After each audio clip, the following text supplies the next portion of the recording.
This excellent medical student-led podcast is for educational purposes only and not intended to be used as medical advice under any circumstance.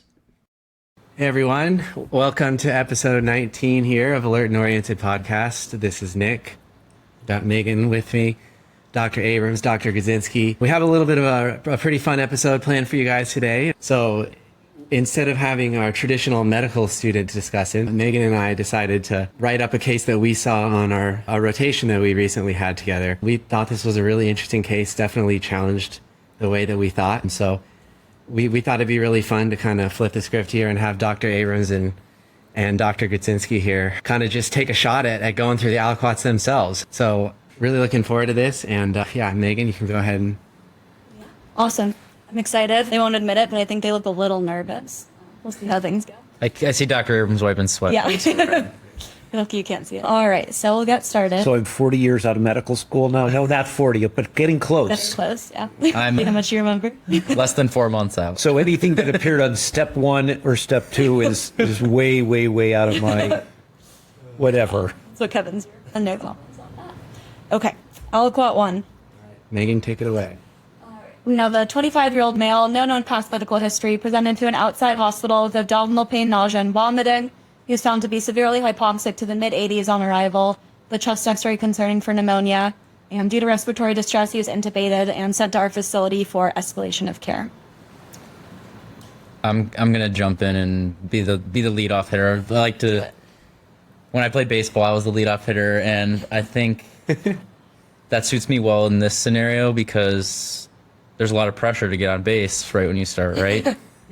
But if you have someone behind you that can like swing for the fences, there's less pressure, and that person's Dr. Abrams. He's gonna hit out of the park, so I can start, and there's no pressure to get on base. Please start. So 25-year-old, this person is a young male, and I'm immediately drawn to the hypoxia in the mid-80s, and then the chest x-ray is concerning for pneumonia. So there's something on that chest x-ray to suggest consolidation.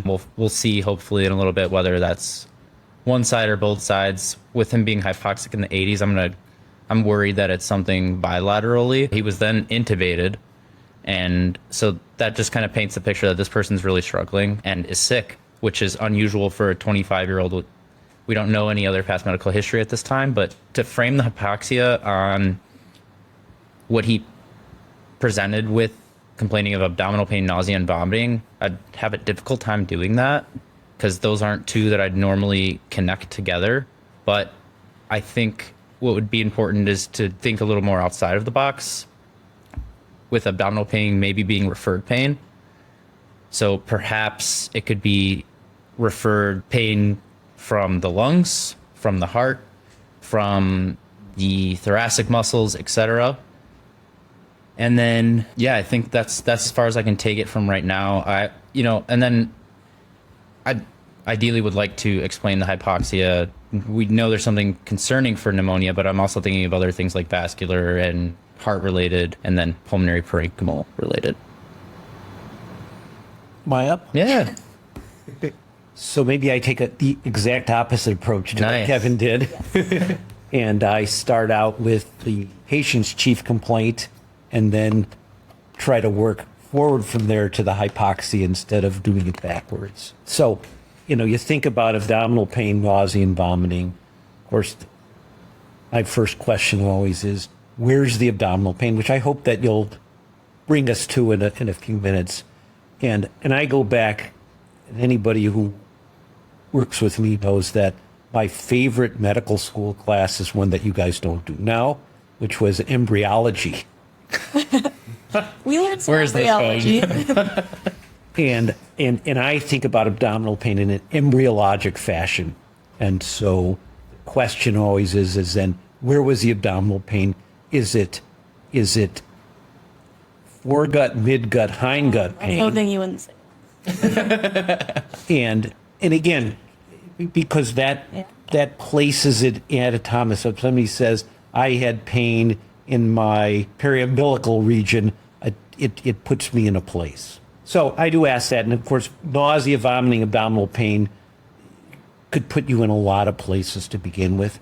But again, like Kevin says, it puts you in the abdomen and maybe we shouldn't be thinking the abdomen. Maybe this is pain that came from somewhere else to the abdomen. The other thing that I think about with this is it goes back to sort of that Occam's razor piece that we like to talk about, that Kevin and I like to talk about, and that is, do I really tie these things together, or are these two separate things? The other thing is, well, maybe I'll leave it at that. I mean, remember, this person could be having an abdominal catastrophe and develop ARDS or something like that secondary to this. So I really got to keep that in mind, because I guess we'd have to think, you went right outside the box. Is this an uncommon presentation of a common disease, or is this a uncommon disease presenting like this? And I think as the case unfolds, we'll have a better idea of that. Yeah, and when just thinking about the disease, it could be, I just thought it was interesting for me, like 25-year-old male intubated, like I mean, I don't know, have a list of diseases, but that something has obviously gone seriously wrong here. That's definitely out of the ordinary from like a typical disease process. Yeah, but imagine, so 25-year-olds are stoic, and so he could be, he could have appendicitis that caused this, and now he has sepsis, and I can get to that place. Yeah, so absolutely. The fact that he's 25 just means that he's hardier than an 80-year-old that might present totally different. But you guys are going to have to unfold the case for us a little bit before we say much more. I think to tie on the young age with intubation, that brought to my mind trauma, drug use, and then maybe some more weird genetic related syndromes. All right. I think you guys covered basically everything. So didn't leave much for us to say, but we'll move on to the second aliquot and give you a little bit more information.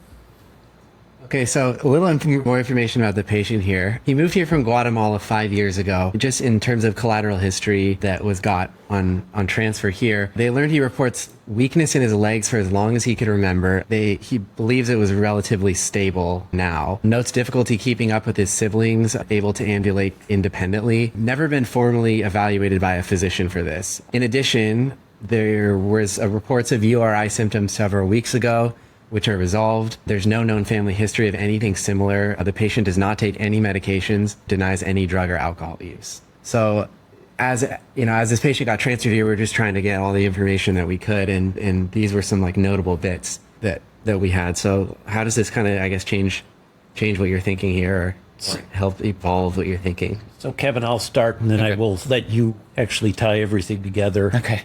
So obviously there's a lot here. Yeah, there is. And there's a lot of additional history that sits here. We can go to your first point here, which is the move from Guatemala 5 years ago, which could be, Guatemala 5 years ago, and so what? Is this something that he acquired in Guatemala that's specific to Guatemala? Is this something he acquired as a young child because it's something that runs, either exposed, or it's something that runs in the family, goes back to those genetic things that Kevin was talking about earlier. The weakness in the legs obviously brings up certain things, and so it's for as long as he can remember. So that just means in my mind that it is sort of like that. So he has a condition that's caused that weakness, and you can see here he can't keep up with his siblings, and so it's subtle except when you're stressed, and then it becomes real. He hasn't seen a doctor, not surprising. Nobody, and particularly guys, never like to go see a doctor, so that Guilty. that doesn't bother me that much. And then you've got this sort of thing that's flashing in front of you, which is this URI several weeks ago, which I know Kevin is going to comment on in a few minutes, and I will leave him to comment. And so I think, does he have some underlying predisposition that is then triggered, because there's the trigger that takes whatever he had underlying and makes it worse, or triggers something that he had sort of living in him, and now it brings on this disease. And then you have the other pieces, which is, we did talk about genetics and no known family history of similar symptoms. Remember, every genetic disease has its own phenotyping. So you could be, or this person could be the worst of the phenotypes, but there were a lot of people that had the genetic disease. We've got the meds, including the drugs and alcohol, and we'll take it for face value. The other thing is people inadvertently take medication sometimes, so they don't think they're taking medicines, but there's inadvertent meds. And again, we're talking about triggers. Sometimes those inadvertent things trigger diseases that are then, manifest themselves in a way, hopefully not as terrible as this person is manifesting themselves. I'm going to try to do Dr. Abrams' discussion justice here and tie some things together. My system one thinking, seeing this Rich Aliquot, brought some things to mind immediately. His history of living in Guatemala brought particular infectious things to mind. Reporting weakness as long as he could remember brought particular muscular things to mind.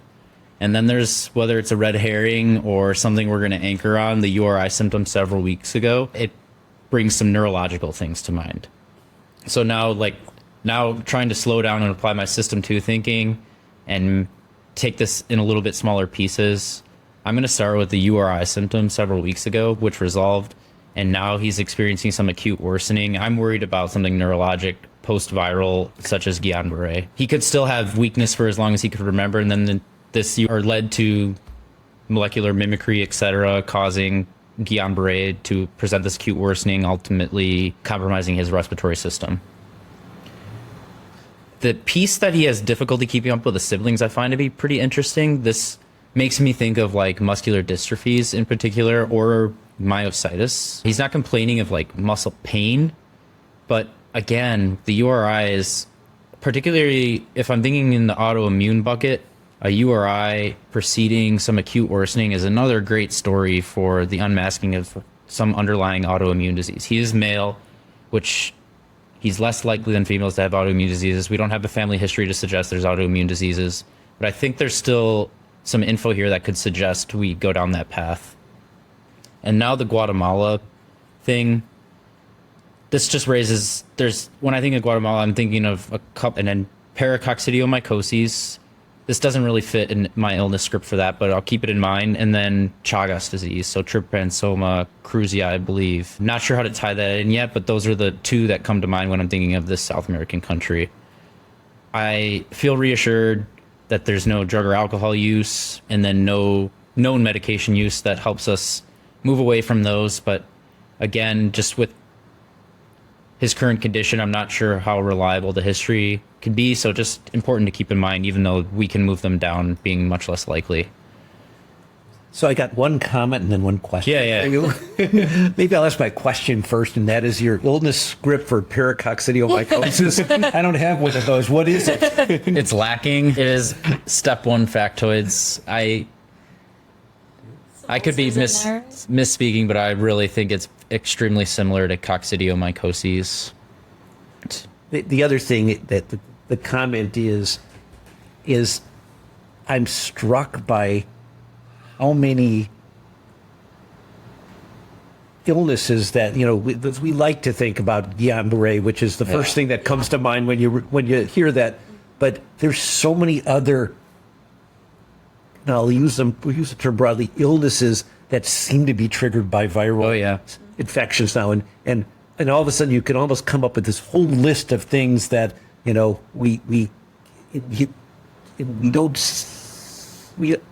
think of them that much. I'm not sure we don't see them, but we don't think of them. And I know, and listen, I'm not a pediatrician. I know in the pediatric literature, there are, and you guys, again, because I haven't done peds for so long, there's so many different things. And he's still young. Yeah. The thing that sort of strikes me about this is a really young person.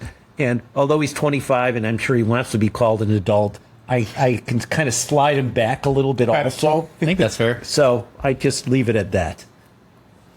Yeah, I mean, I think you guys did such a great job of breaking down like every single one of these bullet points and really going through what you're thinking. Just to kind of tie it back to the last quad, by the time that we saw him, the abdominal pain, nausea, and vomiting had basically resolved. So just to make sure that we're tying together all the loose ends. Okay. So yeah, when we saw him, we were mostly consulted for, he was mostly experiencing the respiratory symptoms. So I think that's all for this aliquot. Anything like exam-wise that you'd want to be looking for? I know it's always hard to do like a great full comprehensive exam. We try to do them a little bit more focused. So is there something specifically you'd be looking for? Depending how sedated he is and like what his intubation status is at the time that you guys got the physical exam, I'd really like a neuro exam just to get some more information there, see if we can focus a little bit more on that. And then I think laying eyes on him will be helpful to just kind of see what he's looking like. I'm expecting a pretty sick 25-year-old. Maybe. Possibly. I'm not sure. I mean, there's so much information that's out there, but that I could be asking about. But you know, I'm going to even hone in on certain parts of the neuro exam that Kevin talks about, and I'm like, yeah, I want. It's one of those times where you really want to know what his reflexes Yeah, are. I'll have some. I mean, I'm like, yeah, tell me what his reflexes are, because it seems like such a high yield part of this guy's neuro exam. Yeah. So, you guys will present. That's some DTRs. Yeah. Please. What do you think, Megan? Should we give him a neuro exam? I think we should. All right. Well, All right, I have an exam for you. Vitals-wise, vitals are pretty unremarkable. General appearance, he's intubated, was actually fully awake alert, which I was surprised about. I've never actually seen a patient that's like completely just not sedated while intubated. So I think that's something they don't really teach you before you start on your clinical rotations. You just assume everyone that has a breathing tube down their throat is also like pretty sedated, but apparently younger patients do tolerate it really well. And if you can avoid sedation, then that's best. So yeah, he looked honestly like pretty comfortable for how uncomfortable I imagine he must be. Not in any acute distress. He was able to respond with yes/no questions by shaking his head. In terms of the rest of his exam, GI, his abdomen was soft, non-tender, non-distended. His cardiac exam, unremarkable. Lungs, mechanical breath sounds, otherwise clear. On MSK, he had palpable scoliosis of the spine, no redness, warmth, or swelling of his joints. Deformities of bilateral feet noted, left greater than right, and generalized lower extremity atrophy. Lower extremity atrophy, also left greater than right. On his neuro exam, he's awake alert, following commands, cranial nerves are intact. For the motor exam, he has reduced strength in the bilateral upper and lower extremities, lower worse than the upper, more pronounced in the proximal muscles, reduced neck flexion secondary to weakness. Sensory exam was normal, reflexes were absent at the biceps brachioradialis, triceps patellar, and Achilles bilaterally, and we did not assess his gait. you got your wishes for a Yeah. neuro exam. A And lot of neuro stuff in there. I'm going to put this one on the tee and set the scene for Dr. Abrams, I think. This is pretty unusual for an alert-oriented physical exam. Usually, we are very heavy on negative findings. This exam is rich in some very interesting findings. So I'm going to start with the MSK exam. He has palpable scoliosis. Okay, could be a separate problem, but I am a little bit suspicious in the constellation of other things that are present. So he has deformities of his bilateral feet. That's interesting. And then generalized lower extremity atrophy. So that suggests that that could explain why he's, has had difficulty ambulating and keeping up with his kids or his siblings. And then the generalized lower extremity atrophy supports that this is a chronic issue. The neuro exam is very interesting. So he's diffusely weak in the upper and lowers, more pronounced in the proximal.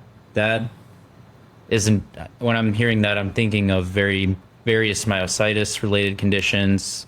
He has reduced neck flexion, so his neck muscles are weak. That's a very interesting finding, and I'd have to think about that a little bit more to kind of tie it in. He's diffusely hyporeflexic, so this is raising concern now for Guillain-Barré-like syndrome or acute demyelinating, etc. But the fact that his lower extremities were hyporeflexic, his upper extremities are hyporeflexic, and he's intubated, I'm worried that this is stressed proximally and could be responsible for why he is having respiratory distress. Tying these all in together is difficult. It could be he has, like we've been mentioning, Guillain-Barré on top of some chronic musculoskeletal things, or could they all be related? And this is just an acute manifestation of some underlying chronic problem. The deformities of the bilateral feet are interesting. They like raise some. I'm thinking of muscular dystrophies, and I'm thinking of Charcot-Marie Tooth. So I'd like to get a little bit more. I'd like a more of a painted picture of what the deformities are to maybe help guide my thinking. Yeah, I'll leave it there. See what Dr. Abrams thinks. Okay, well, of course, Kevin did a great job. Yes. So the things that strike me, first of all, and I always love to start with vitals. So the striking thing about the vitals are how normal they are. And so, listen, we had to at least talk about sepsis because, again, we started with an abdominal syndrome that we thought could have gone bad.